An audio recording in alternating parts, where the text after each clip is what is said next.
اللهم صل على محمد وآل محمد. وہ افراد کہ جو روزہ رکھتے ہیں مگر اس کے باوجود ان کا روزہ صحیح نہیں ہو سکتا ہے، ان میں بیمار افراد بھی ہیں، اور بھی افراد ہیں، مثلا اگر مسافر روزہ رکھے گا تو صحیح نہیں ہوگا. دوسرے کچھ افراد ہیں جو روزہ رکھیں تو ان کا روزہ صحیح نہیں ہوتا ہے. اسی طرح سے بیمار آدمی اگر روزہ رکھ لے تو اس کا روزہ بھی صحیح نہیں ہوتا ہے. مگر بیمار سے میری مراد یہ ہے، اس کا فارمولا یہ ہے بیماری کا، کہ یہ بیمار ایسا ہے کہ اگر روزہ رکھے گا تو بیماری اس کی بیماری کو اور نقصان پہنچے گا. اگر روزہ اس کی بیماری کو نقصان پہنچا رہا ہو تو ایسی صورت میں اس شخص کا روزہ صحیح نہیں ہے. لیکن اگر ایسا بیمار ہے کہ روزہ اس کی بیماری کو کوئی نقصان نہیں پہنچا رہا ہے، یا نقصان پہنچا بھی رہا ہے تو بہت معمولی نقصان پہنچ رہا ہے، تو ایسی صورت میں تو اس کو روزہ رکھنا چاہیے اگر ماہ رمضان کا روزہ ہے. تو خلاصہ یہ بنا کہ بیمار آدمی کا روزہ اس صورت میں صحیح نہیں ہوتا ہے کہ روزہ اس کی بیماری کو نقصان پہنچائے تو اس کا روزہ صحیح نہیں ہے، لیکن اگر بیماری کو نقصان نہ پہنچائے تو پھر اس کا روزے میں کوئی حرج نہیں ہے. اب میں ذرا سی تفصیل اس کے آپ کے سامنے بیان کروں کہ مثلا اس کا روزہ رکھنا اس صورت میں صحیح ہوگا کہ روزہ رکھنے کے بعد اس کی بیماری اور بڑھ نہیں جائے گی. اگر فرض کیجیے روزہ رکھنے کی وجہ سے اس کی بیماری بڑھ جاتی ہے، یا اس کی بیماری طولانی ہو جاتی ہے، یا اس کی بیماری ایسی ہے کہ جس میں اس کا درد ناقابل برداشت ہو جائے گا، یہ تین باتیں الگ الگ ہیں. یا تو یہ کہ اس کی بیماری بڑھ جائے گی، بیماری بڑھ جائے گی کا مطلب ہے کہ جو اس وقت اس کی کیفیت ہے اس کیفیت سے کئی گنا زیادہ اس کی بیماری بڑھ جائے گی، وہ بھی روزے کی وجہ سے. یا مثلا بیماری نہیں بڑھے گی، بیماری تو جتنی ہے اتنی ہی رہے گی، مگر بیماری طول پکڑ جائے گی، لمبی ہو جائے گی بہت. اور تیسری صورت یہ کہ بیماری نہیں پڑ رہی مگر جو درد ہے اس درد میں اتنا اضافہ ہو گیا ہے کہ جو ناقابل برداشت ہو. جیسے فرض کیجئے کہ کچھ افراد کو میگرین کی بیماری ہوتی ہے. اگر میگرین کی بیماری ہے تو جو بیماری ہے یہ بیماری لمبی نہیں ہوگی، جیسی ہے ویسی رہے گی. یا بیماری میں کوئی مزید اضافہ نہیں ہوگا، وہی بیماری جو میگرین کی بیماری ہے وہ وہی رہے گی. میگرین کا مطلب ہے آدھے سر کے درد کی بیماری یا سر کے درد کی بیماری. مگر روزہ رکھنے کی وجہ سے سر میں اتنا شدید درد ہو جائے گا کہ جو ناقابل برداشت ہو. اگر ایسی صورت حال ہو جاتی ہے تو ان لوگوں کا روزہ صحیح نہیں ہوتا ہے. اب یہ جو میں نے آپ کے سامنے بات بتائی ہے کہ بیماری بڑھ جانا یا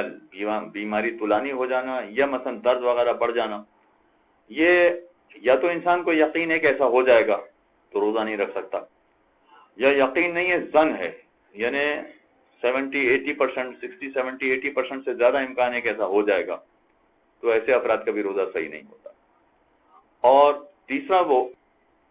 کہ یقین بھی نہیں ہے، ظن بھی نہیں ہے، مگر خوف ہے. مگر ایسا خوف ہے کہ اگر لوگوں سے بات کی جائے، آپ اپنے ہی گھر والوں سے اگر بات کریں تو لوگ کہیں گے بھئی آپ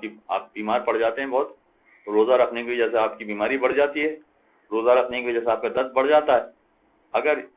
یہ خوف ہو جو لوگوں کی نگاہ میں بھی وہ خوف صحیح ہو تو ایسے شخص کے لیے بھی روزہ رکھنے کی اجازت نہیں ہے. چنانچہ اگر یہ روزہ رکھے گا تو اس کا روزہ صحیح نہیں ہوگا.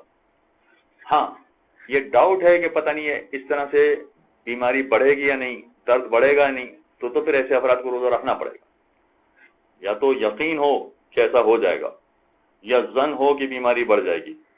یا خوف ہو ایسا کہ جس میں یہ سارے جو آپ کے ارد گرد لوگ ہیں وہ آپ اس کی تائید کر رہے ہوں کہ ہاں آپ کے درد میں اتنا اضافہ ہو جاتا ہے جو ناقابل برداشت ہے. اگر یہ تین چیزیں ہیں تو ایسی صورت میں ایسے افراد کا روزہ صحیح نہیں ہوتا، چنانچہ یہ افراد روزہ نہیں رکھ سکتے. اب آئیے ذرا دیکھتے ہیں کہ ڈاکٹر کی رائے اس میں قابل توجہ ہے کہ نہیں. اگر فرض کریں کہ ڈاکٹر کہے کہ روزہ آپ کے لیے نقصان دہ ہے، تو اگر ڈاکٹر کی بات سے ہمیں یقین آ رہا ہو، ظن آ رہا ہو، یا خوف بھی پیدا ہو رہا ہو کہ جو لوگوں کی نگاہ میں بھی ایسا ہو کہ ہاں صاحب صحیح ہے، ڈاکٹر کی بات ماننا چاہیے، گڑبڑ ہو جائے گی، تو اگر ڈاکٹر کی بات سے یقین یا ظن اس طرح کی کیفیت پیدا ہو رہی ہو تو ٹھیک ہے، پھر آپ روزہ نہ رکھیں. لیکن اگر فرض کریں کہ ڈاکٹر کی بات سے آپ کو کوئی اتنا خوف نہیں پیدا ہو رہا ہے، آپ روزہ رکھنے کے قابل ہیں، آپ یہ سمجھتے ہیں کہ روزہ رکھ سکتے ہیں، تو چاہے ڈاکٹر یہ کہہ رہا ہو کہ آپ کی بیماری بڑھ جائے گی، مگر پھر یہاں ڈاکٹر کی بات نہیں مانیں گے، آپ کو اپنے طریقے کے مطابق چلنا ہے، چنانچہ روزہ رکھنا پڑے گا۔ اور اسی طرح سے معاملہ الٹا ہو جائے کہ نہیں صاحب ڈاکٹر یہ کہہ رہا ہے کہ آپ کو کوئی فرق نہیں پڑے گا، آپ روزہ رکھیں کوئی حرج نہیں ہے۔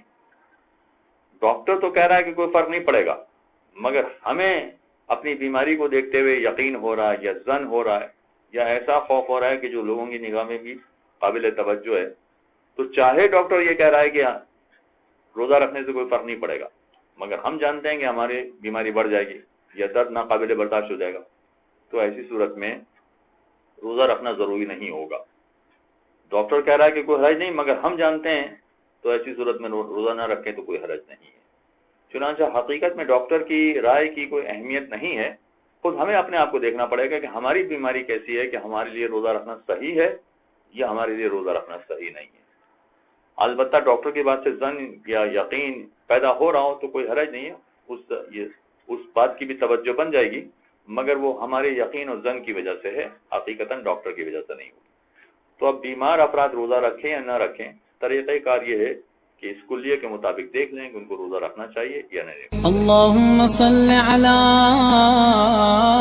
محمد وآل محمد